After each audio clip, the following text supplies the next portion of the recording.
Oi, gente, tudo bem? Vamos começar mais uma live, né? Olha, bora entrando, né? As maravilhas. Salve, salve.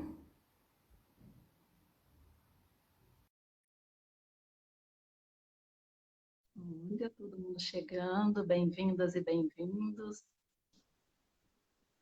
Áurea Salve, Carolina. salve! Oi, Áurea, querida. Ei, Tudo bem? Jorge! Tudo em paz? Que maravilha! Que emoção, hein? Te ver. Muito obrigada por estar aqui conosco hoje. Estou feliz de te ver assim, toda iluminada como sempre, para a gente bater esse papo nessa tarde. Obrigada, Jorge. Não, muito feliz. Quanto tempo, né? Pois Esse é, ano, esse ano parece que nem começou. Eu tenho essa sensação com essa pandemia, assim. E a gente já estava há muito tempo sem se ver, né? pois é. Nós passamos, você ficou grávida e nós desencontramos esse ano, no ano que passou um pouco, né? E depois veio a pandemia e ficou tudo mais difícil, né? Mas estamos aqui para bater esse papo e seguir com as reflexões e com as lutas que são essenciais para a gente seguir em frente, não é? Então, Isso assim, mesmo. para todo mundo que está entrando, a gente vai bater um papo hoje com nossa querida companheira Áurea Carolina, nossa deputada federal pelo PSOL de Minas Gerais. Uma honra enorme estar aqui com ela, com vocês que estão acompanhando. E eu vou apresentá-la aqui, nem precisava, mas vamos apresentá-la, que é uma querida nossa aqui, deputada e lutadora do nosso estado de Minas Gerais. E aí a gente vai trocar umas ideias aqui sobre as mulheres, a política, a conjuntura que nós estamos vivendo. Tudo bem, Áurea? Bora lá. Bora lá. Então, a Áurea é educadora popular, especialista em gênero, né, e igualdade pela Universidade Autônoma de Barcelona, mestre em ciência política pela UFMG, eleita vereadora de Belo Horizonte em 2016, em uma campanha coletiva pela movimentação Muitas. A gente vai querer saber muito dessas campanhas coletivas, que também participamos em 2018, não é? É integrante da Partida, movimento que tem o objetivo de impulsionar feministas para a ocupação de cargos institucionais. Ela foi eleita junto à vereadora Cida Falabella e a Bela Gonçalves, inaugurou a Gabinetona, que é um mandato compartilhado, e em 2016 foi eleita deputada federal por Minas Gerais e pelo pessoal de Minas. E é a mãe do Jorge, né? Estreou aí agora também As Mães na Política.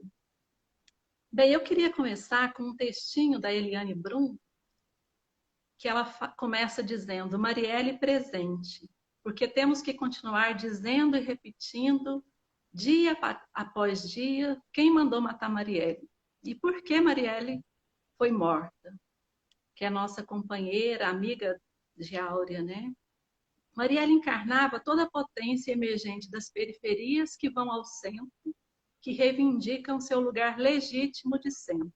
Mulher negra, bissexual, criada na maré, Marielle carregava no seu corpo todas as insurreições que recusam o racismo estrutural do Brasil, esse país construído sobre os corpos humanos dos indígenas e dos negros.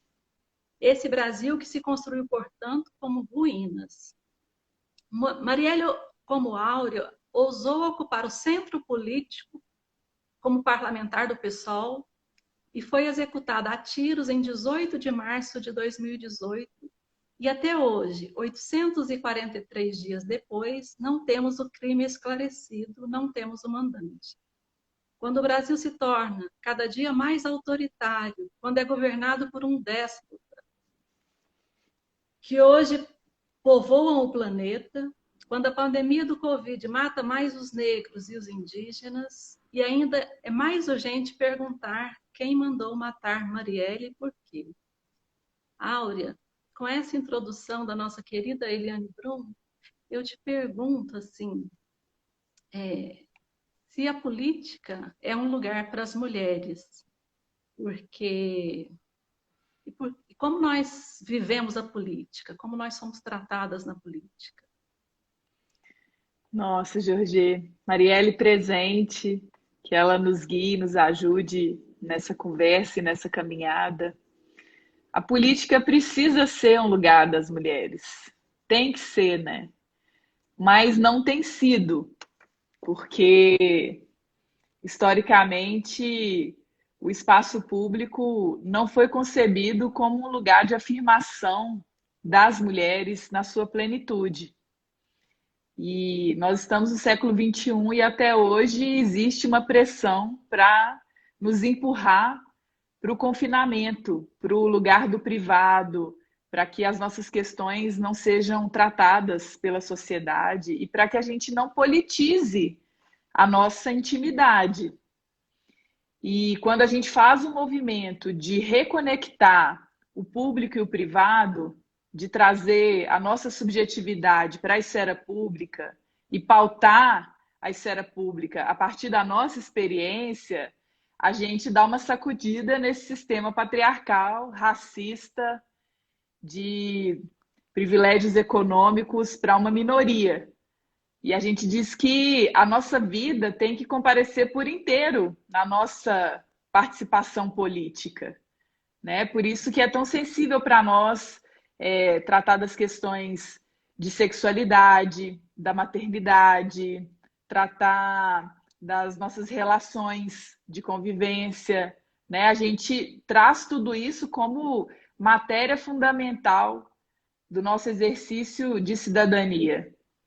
E a gente ainda está muito longe de resolver esse descolamento entre público e privado, né, Jorge? Agora que eu sou mãe, estou com um bebezinho pequeno de poucos meses, eu estou sentindo de forma ainda mais dramática essa disjunção, né? Parece impossível conciliar tantas tarefas de cuidado e estar ativamente na política institucional, que é um lugar muito violento, muito massacrante mesmo.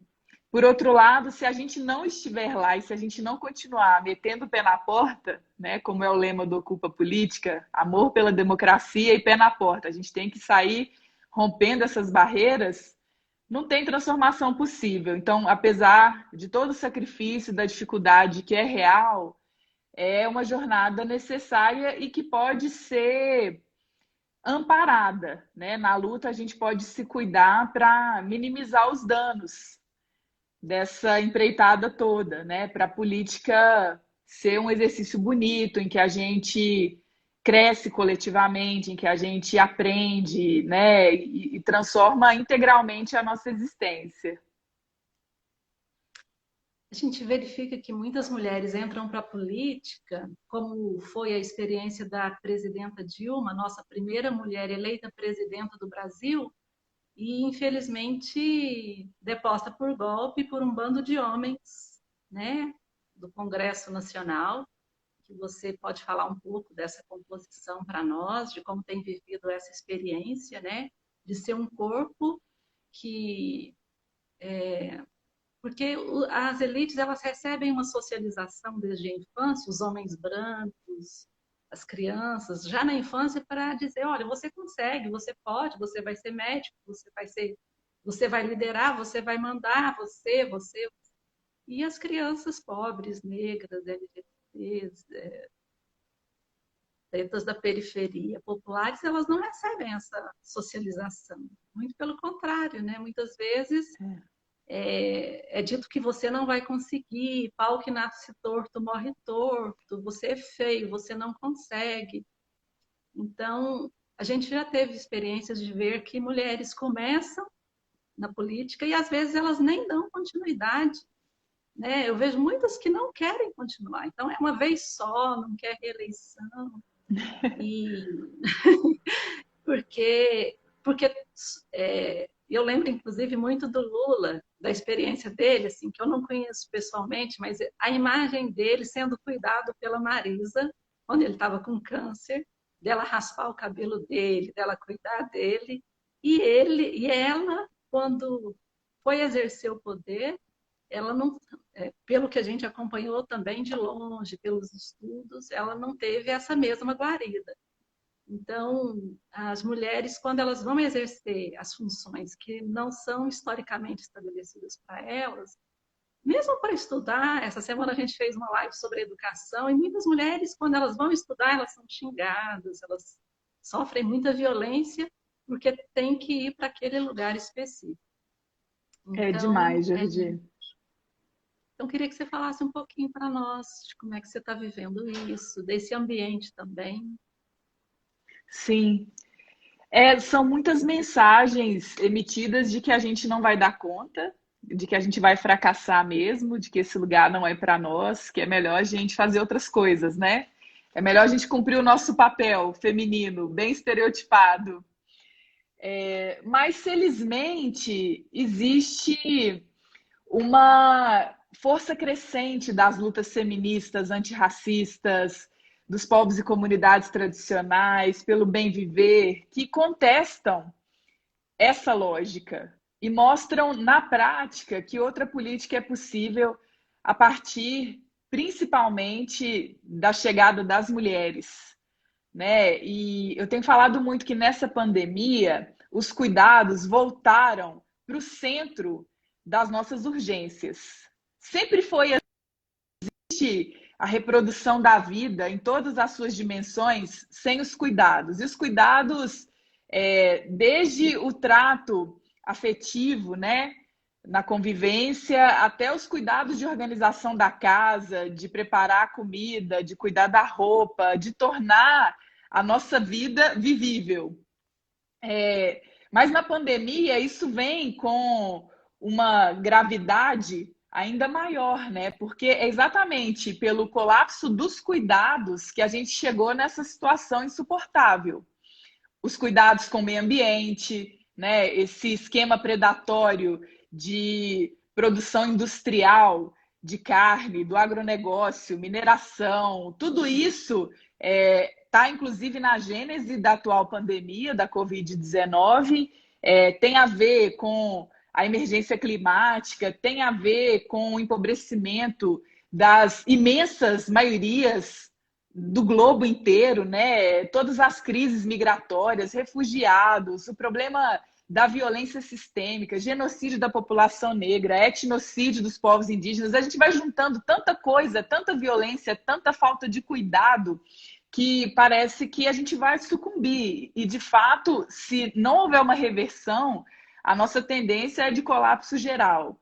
E a solução está na delicadeza do cotidiano, assim, de como que nós mulheres, principalmente, criamos estratégias de sobrevivência, de criar com outras mulheres redes de amparo, né? Seja para cuidar das crianças, de pessoas idosas, pessoas doentes, seja para tornar possível viver com uma renda muito abaixo do que seria necessário e por aí vai, né? De produzir alimentos saudáveis. Então, esse clima que é programado contra nós, de violência, de hostilidade, né, de símbolos sexistas que tentam nos impedir também de exercer o nosso potencial, né, a nossa inteligência, a nossa força crítica, assim, isso é também uma reação à nossa capacidade de fazer de outro jeito. Quanto mais a gente avança, eu acho, Jorge, com as lutas feministas, antirracistas, populares, e quanto mais a gente consegue produzir uma força crítica mesmo, né, de que não é aceitável essa sociedade de violência, mais vem a reação contrária para tentar nos deter, né? Eu não tenho dúvida de que o golpe que aconteceu contra a presidenta Dilma foi com aquele nível tão brutal de violência porque era uma mulher assumindo o cargo mais importante do país. Isso foi inaceitável para esses grupos minoritários de homens brancos, empresários, herdeiros, que jamais poderiam admitir uma mulher naquela posição. E uma mulher de esquerda, né? Uma mulher com toda a sua história de luta pela democracia brasileira. Então foi coisa demais. Não estou dizendo com isso que os erros e os problemas das gestões petistas devam ser minimizados, não é disso que se trata, mas nada disso foi importante o suficiente para justificar aquele golpe, né? Nenhum golpe é admissível. A gente precisa trabalhar nas regras do sistema democrático. E agora a gente está com esse desgoverno Bolsonaro, que é o horror completo, é a aversão total à vida das mulheres, da população negra, dos povos indígenas, é a impossibilidade de ter uma vida sustentável, né? Esse desgoverno continua prevalecendo até aqui, mesmo com todos os abalos, porque o sistema político é facilmente moldável para a perpetuação dos interesses deles, né? Então, apesar de toda a ameaça que o Bolsonaro representa concretamente, né, de grupos fascistas, milicianos, tudo isso está escancarado para nós. O sistema político não dá uma resposta, não conseguiu dar uma resposta até aqui para tirar esse projeto de morte do poder, né? Se quisesse, já teria feito com certeza. Então, a gente sabe que há dois pesos, duas medidas, os critérios não são justos, e só tem jeito da gente transformar a partir de outra prática política, né? Uma política em que a gente se reconheça por inteiro, assim, que não está só no discurso, não está só nas ideias que a gente defende, mas está na forma como a gente constrói essas relações, né? Como a gente demonstra no exemplo qual é a política que a gente quer ver no mundo. Maravilhosa. Então, acho, Cláudia, que tem uma dimensão aí que é, assim, que eu mesma, que sou um pouco mais velha, e as gerações anteriores, para militar, teve que, inclusive, esconder os filhos, porque era a sociedade, a Poli está aí, né, na nossa live, ela não é gentil nem com as crianças, nem com as mulheres, né?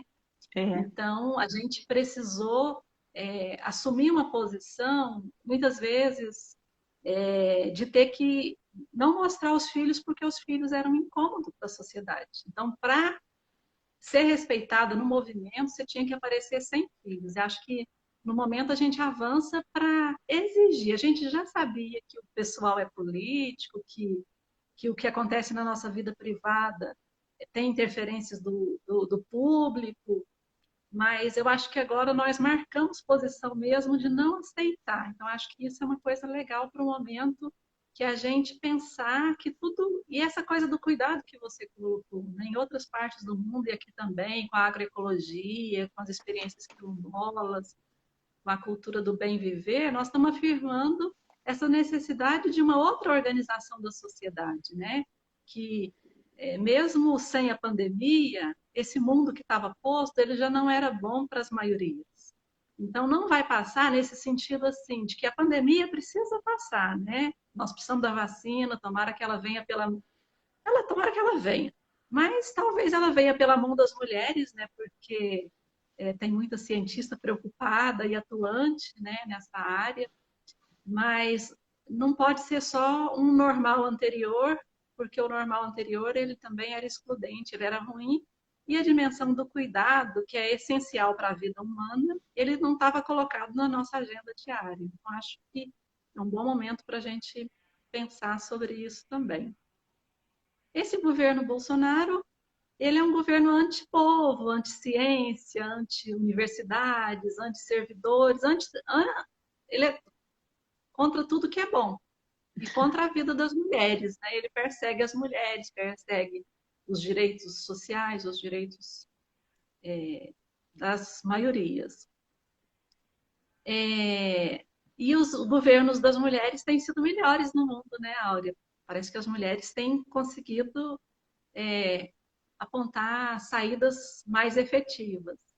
E você, como cientista também, como é que você responde essa essa resposta dos governos das mulheres mais efetiva para a pandemia? Eu acho que isso vem da trajetória das mulheres que ocupam a política. Não é de uma essência feminina que seria supostamente mais cuidadosa. O cuidado é uma necessidade. Não é porque as mulheres são boas ou são melhores.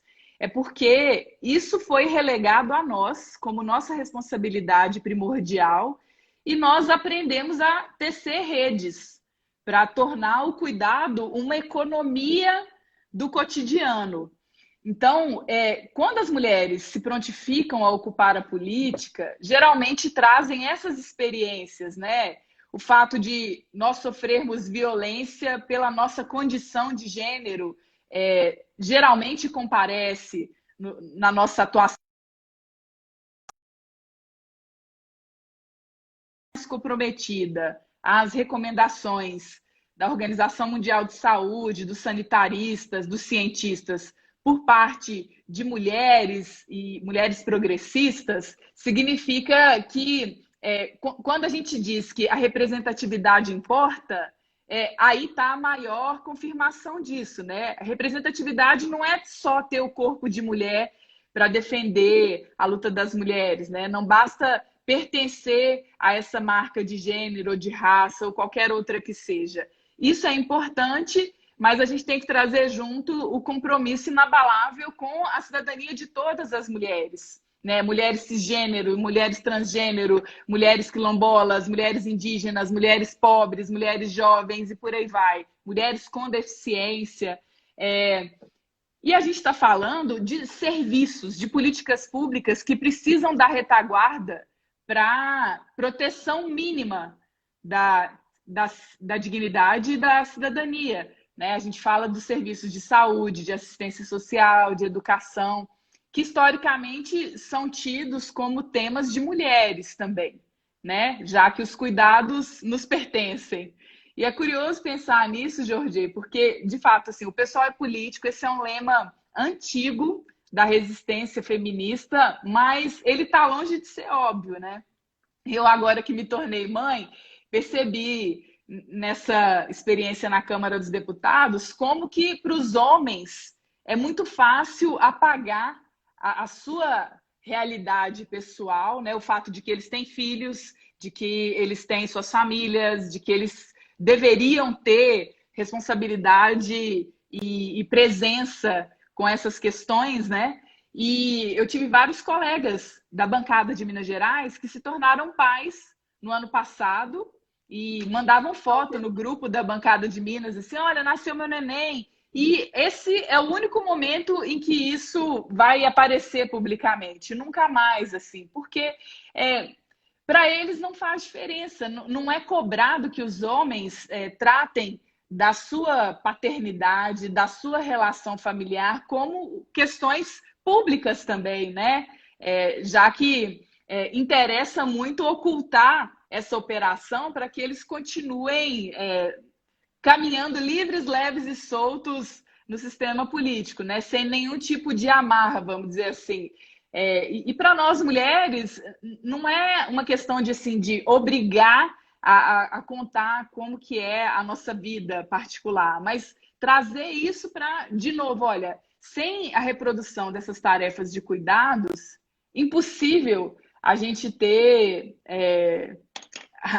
um funcionamento de sociedade, né? Então, parece que a gente fica insistindo no mesmo ponto, assim, é cansativo até, né? Mas é porque a gente está muito longe ainda de fazer essa passagem, né? De um equilíbrio com esses cuidados todos e uma presença em que mulheres e homens possam estar sem sobrecargas, porque a mulherada teve que assumir muito mais cuidados do que os homens.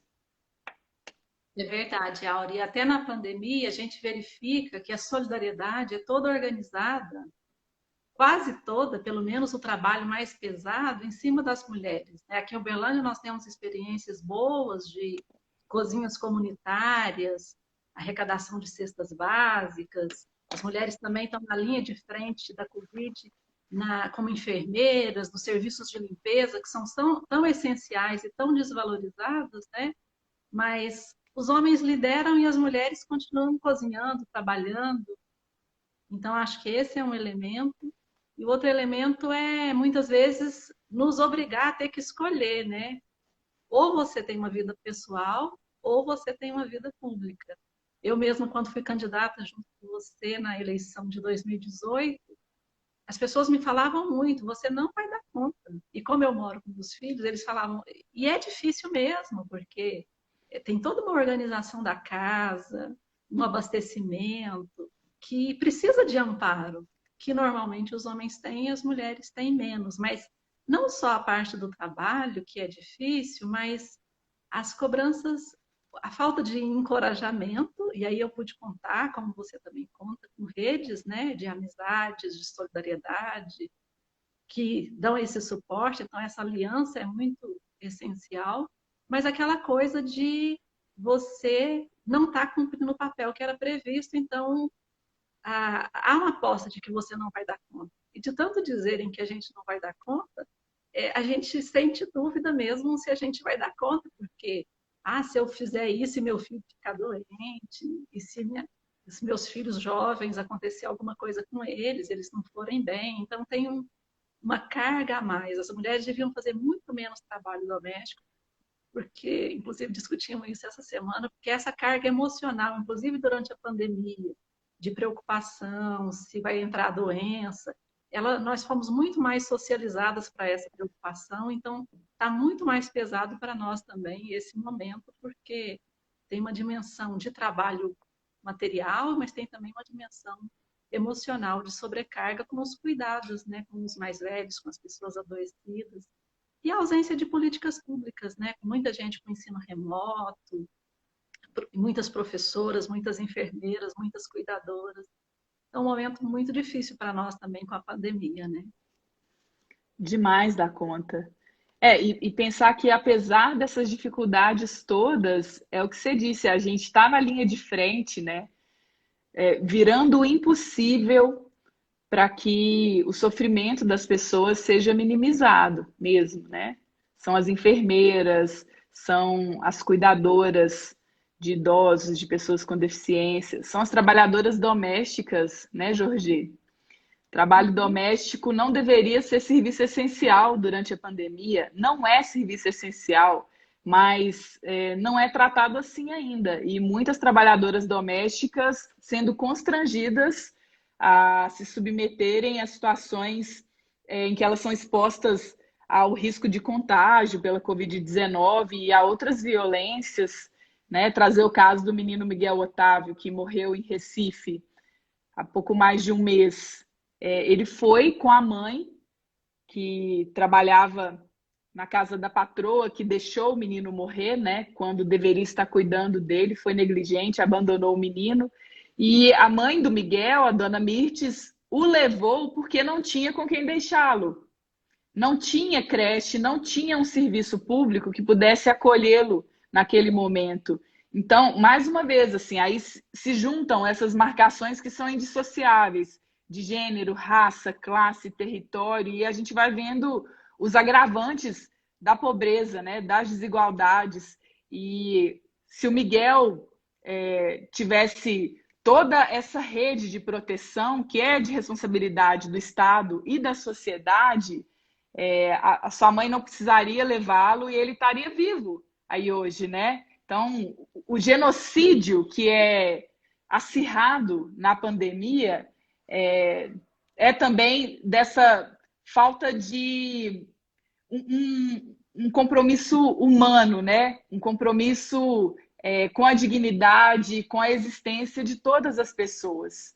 E são situações que nos colocam para pensar assim, qual que é o nosso papel mesmo, né? Porque, claro, a gente assume muitas tarefas, mas não tem jeito da gente recuar, né, Jorge? Por mais difícil, por mais penoso que seja, o que a gente tem que continuar fazendo é multiplicar essas formas de amparo, né? Como você disse, que nós contamos nas nossas campanhas. E é verdade, sem isso, impossível eu tenho enfrentado 2 eleições e agora vou enfrentar uma terceira com o neném muito pequenininho, né?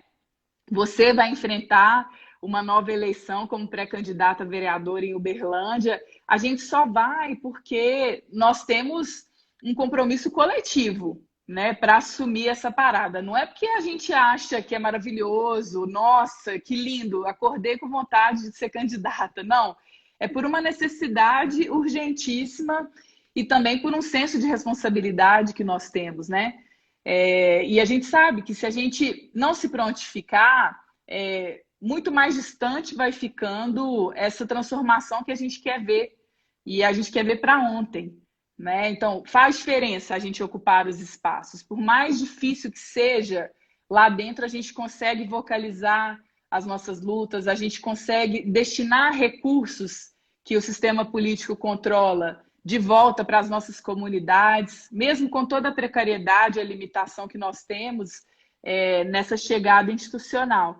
Então, eu valorizo assim que esse passo que nós estamos dando é a continuidade de uma trilha de quem veio antes de nós, né? A mulherada preta, periférica, que lá atrás enfrentou situações muito pesadas também, de humilhação, de desumanização, mas não desistiram. Então, isso me dá coragem também, me dá força para continuar. Tô arrepiada aqui, ó, com essa força mesmo das que vieram antes de nós, que batalharam para a gente poder estudar, para a gente poder votar, que é tão recente na nossa história, que enfrentaram esses homens ricos, que enfrentaram a Casa Grande, né? Muitas não tiveram oportunidade de estudar, como minha mãe, como outras mães, que minha mãe, por exemplo, é uma mulher de cuidados, que poderia ter sido médica, enfermeira, mas que não teve oportunidade, mas que brigou comigo para que eu não desistisse da escola, que eu queria, porque trabalhar na roça me dava muito mais dinheiro do que estudar.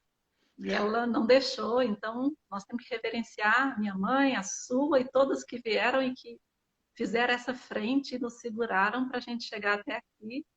E a gente vai aprendendo com as mais velhas, com as mais novas, que também estão chegando com o pé na porta, com muita força, para não deixar esse machismo, esse racismo continuar. Mas você falou de uma coisa bem legal, que nós vamos ter eleições esse ano, eleições em condições diferentes, né?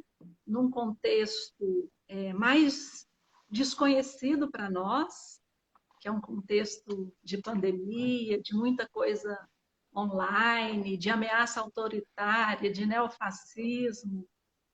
E, e você aceitou, então, está aí nesse novo desafio. Eu também, conversamos aqui no Pessoal Uberlândia, conversamos com o nosso grupo, Campo Carolina de Jesus.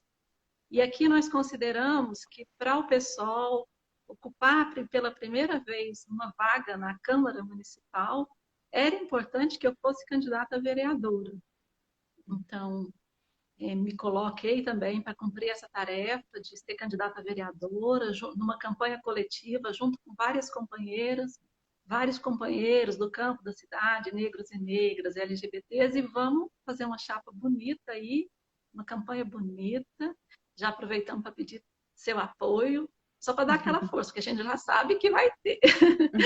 Mas, e vamos com uma candidata própria também para a prefeitura, com Wallace e com Liliane, vai ser muito bonito. Nós estamos, apesar de todas as condições, dizendo que a política, tão desconstruída por quem ocupa a política, eles se dizem não políticos, né? Nós é que somos da política.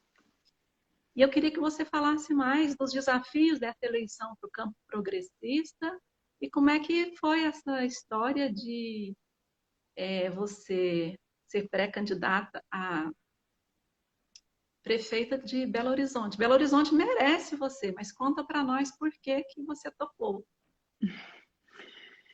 Jorge, essa conjuntura, cada dia que passa, nos deixa mais preocupadas com o que vai ser de nós, né?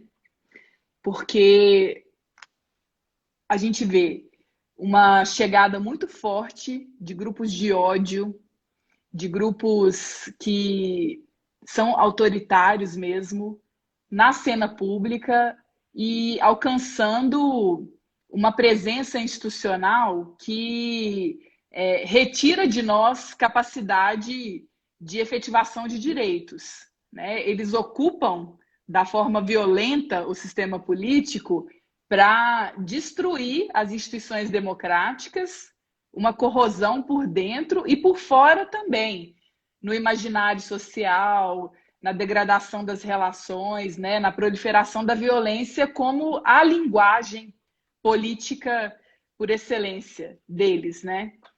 E o bolsonarismo é uma expressão disso, mas pelo mundo todo a gente vê essas ameaças de extrema direita se consolidando. E essa preocupação traz para nós uma necessidade de uma resposta muito consequente, muito firme, né? Então a gente não pode vacilar nessa tarefa, como você chama, que é a convocação para a gente pautar o sistema político e, ao mesmo tempo, ir movendo as nossas lutas autônomas, radicalizadas mesmo no cotidiano, nos territórios, né? E foi assim, nesse quadro que eu me vi com a necessidade de rever uma decisão pessoal, que é coletiva também, e reconsiderei a possibilidade de me candidatar esse ano. Lá atrás, a gente achava que não era momento, por várias razões, assim, a gente achava que precisava amadurecer mais a nossa construção política com as muitas, com os nossos mandatos, né? Os mandatos que formam a gabinetona. E a gente achava também que precisava acumular mais força para chegar em um outro momento. Só que as urgências nos chamaram para já. Não tem como a gente esperar.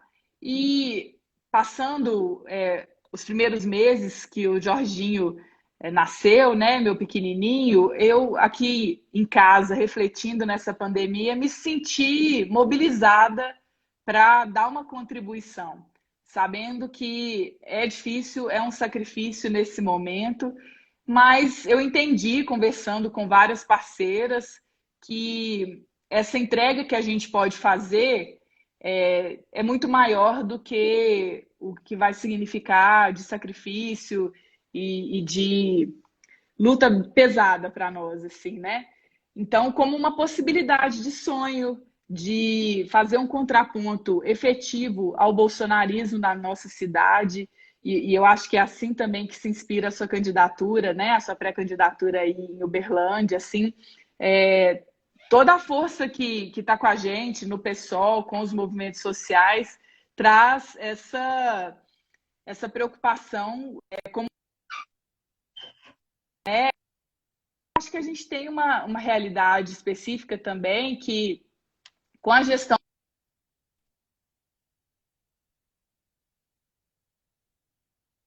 alguns pontos que precisam ser reconhecidos como acertos, como positivos, mas ainda não é o governo que a gente quer afirmar, né? Nessa perspectiva democrática, popular, progressista, com alcance tão amplo. E é necessário que a gente faça um debate de alternativa para Belo Horizonte, né? Porque ter um governo razoável, ainda mais nessa conjuntura, só de não desmontar o Estado já está acima da média, né? Porque a comparação com o desastre bolsonarista, com os seus representantes nos estados e nas cidades, é terrível. Mas ainda assim a gente não deve se conformar com o menos pior ou com aquilo que é mediano. Assim. A gente precisa se permitir ir além, né? E defender que a cidade pode ser de outro jeito. Né? E a gente tem demonstrado isso na nossa trajetória política, os compromissos que nós assumimos. Enfim, um pouco olhando isso, assim, o cenário local em relação a esse contexto nacional e global, qual o momento que está imposto para nós, né? Como um chamado mesmo para ação. E eu vejo também que é uma oportunidade da gente falar da nossa construção feminista antirracista, no momento em que isso começa a ter uma projeção renovada no debate público, né? Recentemente, os levantes antirracistas nos Estados Unidos deram uma chacoalhada na sociedade brasileira, que sempre teve lutas antirracistas, os movimentos negros sempre estiveram aí, mas, de repente, pelo exemplo externo, isso passa a ter mais valor aqui, né? Então, acho que trazer esse debate, não, olha, como que a gente vem caminhando há séculos, né, na resistência quilombista e por aí vai, e como que isso se atualiza para a nossa cidade agora. Enfim, muitos desafios, né? A gente tem uma agenda programática a construir que dê conta dessa complexidade de uma gestão de políticas públicas nas cidades, nesse momento de empobrecimento das maiorias, né? De um sistema econômico que nos leva para a beira do abismo. Então, como defender e como financiar políticas públicas que signifiquem uma superação desse quadro. Não é fácil, mas é isso, é para isso que a gente está aqui. Muito bom. Eu acho que isso que você coloca é muito importante, além da a gente está acompanhando um pouco da possibilidade de ter uma confluência em Belo Horizonte, né? Então, não ser uma Ah, Soninha candidatura. Guajajara! Soninha, sua linda! Sônia está aí? Que coisa maravilhosa, hein? Muito bom, muito bom. De você não ser uma candidata, é uma candidata das muitas, do PSOL, mas também para um campo progressista maior, porque o momento realmente exige coragem e também exige que a gente esteja numa confluência mesmo para atingir um objetivo maior e de proteção, né, a nós, ao nosso povo, porque tem muita coisa que está mesmo ameaçada, né?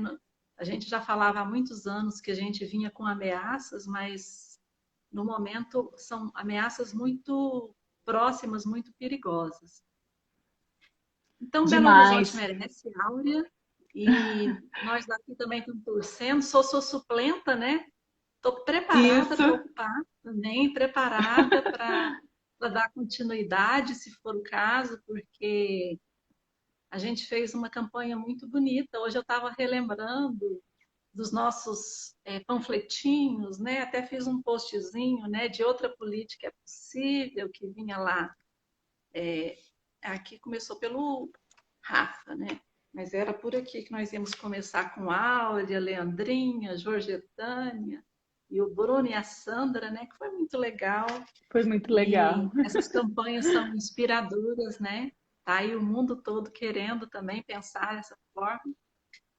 Então, para nós aqui, a sua presença no parlamento é muito importante, representa a gente, assim, no sentido de que a gente sabe que é uma voz em defesa das maiorias, é uma voz de uma mulher negra, antirracista, feminista, uma mãe, então muitas pautas.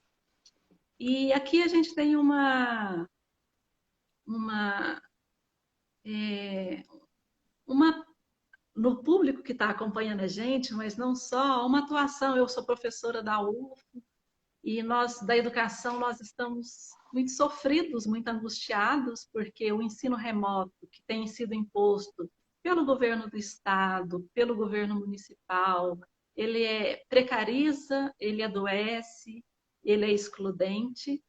Então, nós estamos vivendo mais um problema, porque no momento da pandemia, eu acredito que a gente poderia estar preocupado em primeiro salvar as vidas e com cuidado, e depois a gente retoma, porque tem aprendizados importantes para a gente fazer nesse momento, que não é só conteúdo escolar, mas aquele conteúdo, aquela educação que prepara a gente para a vida. E no momento, preparar para a vida é existir, é aprender aos cuidados, é uma retomada em relação aos cuidados mesmo, a proteção, e tem coisas que poderiam ficar para depois. Mas, infelizmente, os governos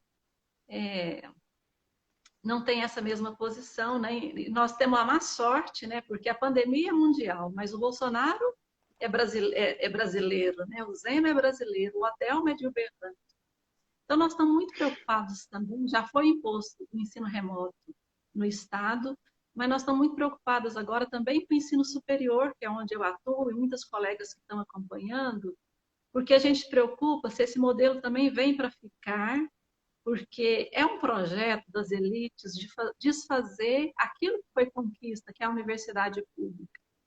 Então, a gente está muito preocupado com isso, com o ensino superior. A gente está preocupado no geral, mas agora, nesse momento, com as medidas que vêm desmontar o ensino superior público, que se não fosse o ensino superior público, certamente nem eu nem você estaríamos aqui, porque foi uma oportunidade que tivemos de refazer a nossa história. Também, Uhum. com a pandemia, tem o problema das eleições nas reitorias, das intervenções de Bolsonaro. Então, queria que você falasse. Agora tem um novo ministro da Educação, todos os ministros do governo Bolsonaro são péssimos, né? Salles, Weintraub, que caiu, a saúde sem ministério, e agora o anúncio aí desse FEDER, que é muito ligado ao setor privado, todos são, mas esse que defende mesmo privatização. Então, queria que você falasse conosco assim, como é que a gente vai articular essa resistência nesse momento. Jorge, continuar fortalecendo coletivos, associações, movimentos em defesa da educação pública, do SUS, das políticas sociais. Não tem outro caminho, né? E a gente ir combinando essa ação organizada com essa presença nas eleições, né? A gente precisa ocupar de fato as eleições cada vez mais com candidaturas competitivas, porque cada uma de nós que entra significa a afirmação de um coletivo muito maior, né? A gente chega trazendo uma multidão e significa menos um espaço para eles, né? Espaço que eles sempre controlaram. E eu acho que a gente precisa atuar no campo das conversações de proximidade, assim, com as nossas famílias, com as nossas comunidades, com colegas, mesmo à distância, a gente criar meios de trocar ideias sobre o que anda acontecendo, porque, de fato, entranhou numa parte significativa da sociedade a aceitação desse desgoverno.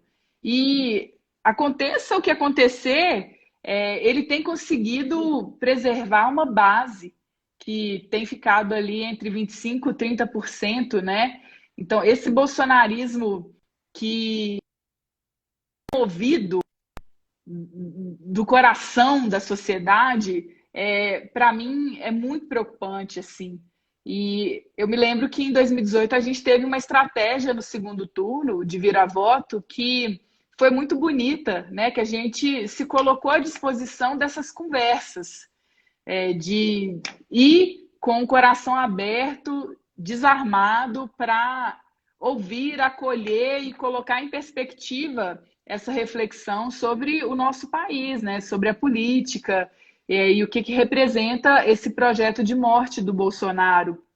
Então, eu acho que a gente tem que atacar em muitas frentes, assim, cuidando desses afetos também, de como que a gente se conecta genuinamente com as outras pessoas que ainda tem alguma pontinha de esperança ou de ilusão com esse desgoverno, né?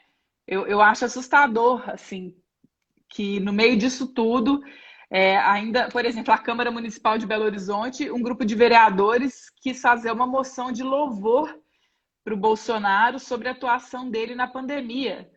Inacreditável, assim, elogiando o Bolsonaro. Isso não foi votado ainda, mas tiveram a coragem de propor uma coisa dessa, né? Então, a gente não pode subestimar o bolsonarismo, todas as artimanhas que eles têm, né? E eles se utilizam de violência, de mentiras, de manipulação, as notícias falsas. Então, eles não têm escrúpulos mesmo para prevalecer, tentar prevalecer de qualquer jeito, né? E ganharam a eleição assim também, de maneira fraudulenta.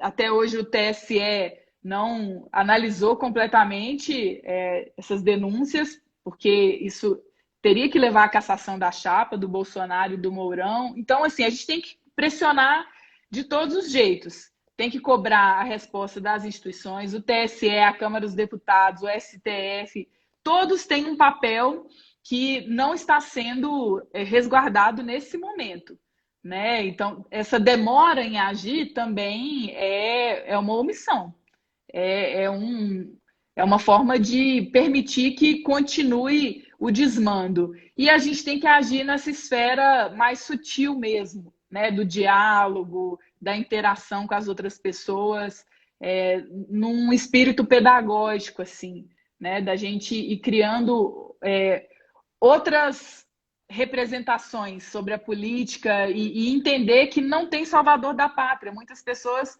acreditaram no Salvador, né? No Bolsonaro como essa figura que vai redimir tudo isso que está aí, né? Vai acabar com a corrupção, vai acabar com a violência, com a bandidagem, né? E é uma transferência de responsabilidade que é ilusória, não existe isso. Não existe transformação se não for pela coletividade, né? Então, eu acho que é esse chamado também para as pessoas irem aterrando no que é possível, no que é necessário e no que é o papel de cada uma. É muito bom, Áurea, é isso mesmo. Eu, inclusive, quero aproveitar para fazer um chamado, então, para debater esse tema. Na segunda-feira, às 19, nós vamos debater o tema da educação superior e da implantação do ensino remoto aqui na UFO, com o representante da ADUFO, do Sintete, da Associação de Pós-Graduandos e do DCE. Então, quem está acompanhando aí, queria conversar mais sobre o ensino remoto, queria convidar para no YouTube, no meu perfil, segunda às 19. A Áurea também está convidada, mas eu sei que a Áurea já tem outra live. É verdade. É uma agenda de lives, mas eu acho que nessa linha de que a gente precisa conversar e o nosso jeito de conversar habitual, ele foi tirado de nós, porque nós somos da rua, da entrega do panfleto, da reunião presencial, e nós estamos tendo que aprender a conversar por essa nova intermediação. Então, de fato, é um momento muito desafiador. E vamos conversando, porque também nós somos pessoas responsáveis e nós sabemos e nós seguimos as recomendações da Organização Mundial de Saúde, que diz que o isolamento é necessário, porque nós não podemos descuidar, nós não podemos perder mais vidas. Então, já basta Bolsonaro irresponsável. Então, da nossa parte, a gente precisa tomar todas as medidas de cuidado. Você falou uma coisa muito importante que eu acho, que você coloca que acreditou-se que alguém podia salvar, e aí elegeram Bolsonaro, que era tudo que a gente sabia que não ia resolver, mas era o salvador. E por outro lado, talvez no campo popular também se acredita que talvez o Lula possa vir e salvar, e a gente precisa dizer que, com todo respeito à trajetória, não tem um salvador, porque há uma Verdade. vontade, né? Eu também queria que alguém, todos nós queremos um milagre. Às vezes ele não vem, né? Mas mesmo assim, mesmo sem um salvador, aí você aponta a necessidade da gente conversar com muitas pessoas, da gente fazer aquele trabalho, daquele corpo a corpo, que agora vai ser de outra maneira, por enquanto, pelo menos, mas uma hora sai a vacina, para a gente poder ir construindo e fazendo essas pontes, porque já que o bolsonarismo não foi uma coisa, só pegou o fake news porque tinha uma história, né? Eu acredito que uma ideia, um fake não pega se não tiver uma aderência numa concepção. Então, infelizmente, é porque é uma sociedade racista, é uma sociedade machista, LGBTfóbica, e toda aquela movimentação das nossas conquistas, como você falou, fez esse povo ficar meio chateadão, né? E aí agora eles se colocaram, porque o presidente diz que não pode enfrentar essa pandemia como tem que enfrentar como homem, então como homem ele desvaloriza o que é ser homem, né? E aí começa a fazer essas coisas completamente equivocadas. Verdade, Jorge. Mas a gente tem essa esperança ancorada na luta, né? que é o que dá para a gente condição de ir virando um dia de cada vez. Acho que nesse momento, construir alianças de cooperação e de solidariedade entre nós é mais do que uma questão estratégica, assim, é um dever ético, né? Assim, a gente tem que colocar isso como uma questão de concepção mesmo da política que a gente acredita. E nesse sentido, a gente está trabalhando em BH em defesa de uma frente ampla de esquerda, né? Esse comentário que você traz também são as forças para essa possibilidade de superação, né? De um novo momento de reafirmação democrática, de repactuação na sociedade brasileira, mesmo com todas as diferenças que existem e são importantes dentro do nosso campo.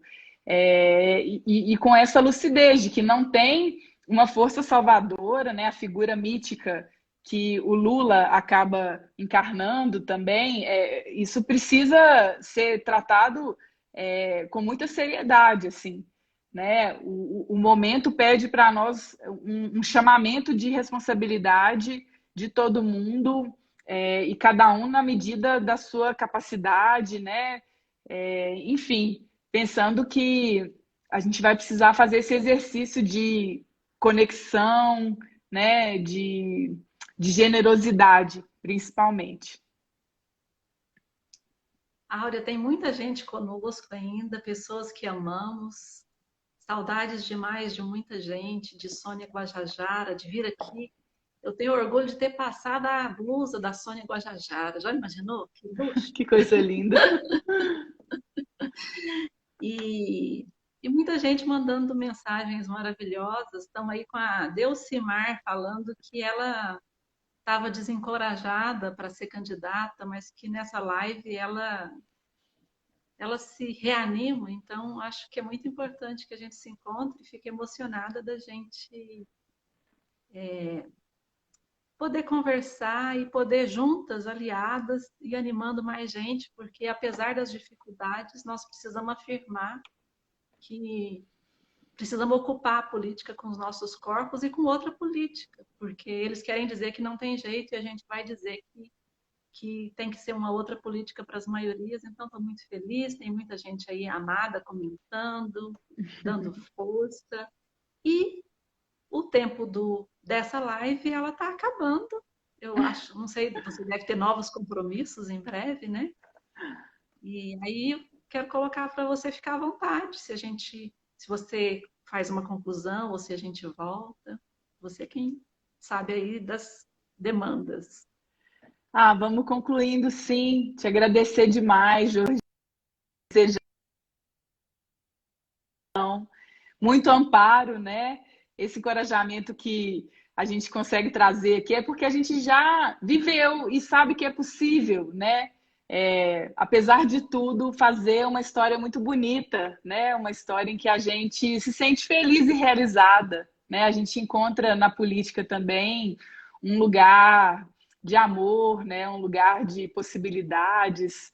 Então, desejar para você, para o coletivo todo aí em Uberlândia, que essa jornada seja engrandecedora, né? E, na sequência, ocupando um espaço na Câmara Municipal de Uberlândia. Em BH, vamos fazer a nossa luta também, né? Com toda a nossa força e nossa integridade. É um contexto difícil, mas a gente está indo, assim, sabendo que é o que a gente tem que fazer, né? Indo de coração.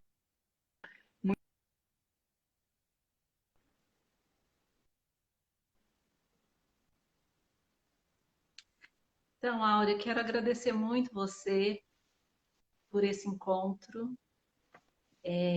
por essa parceria, por estarmos juntas nas batalhas aí da vida, por termos nos encontrado no Ocupa Política em 2017. De lá para cá temos construído tanta coisa bonita e juntas e fortalecendo umas às outras. Desejar que você tenha muito sucesso na sua eleição em Belo Horizonte. Espero podemos nos encontrar ainda durante as eleições para a gente fazer mais coisas. Vai cair em 20 segundos. Obrigada para todo mundo. Obrigada, Áurea. Um beijo para Obrigada, você, Edson, querida. pro Júlio. Ai, um beijo para todo mundo aí. Se cuide. Valeu, gente. Tudo de bom. Obrigada, gente, por participar. Beijão. Todo mundo convidado para segunda.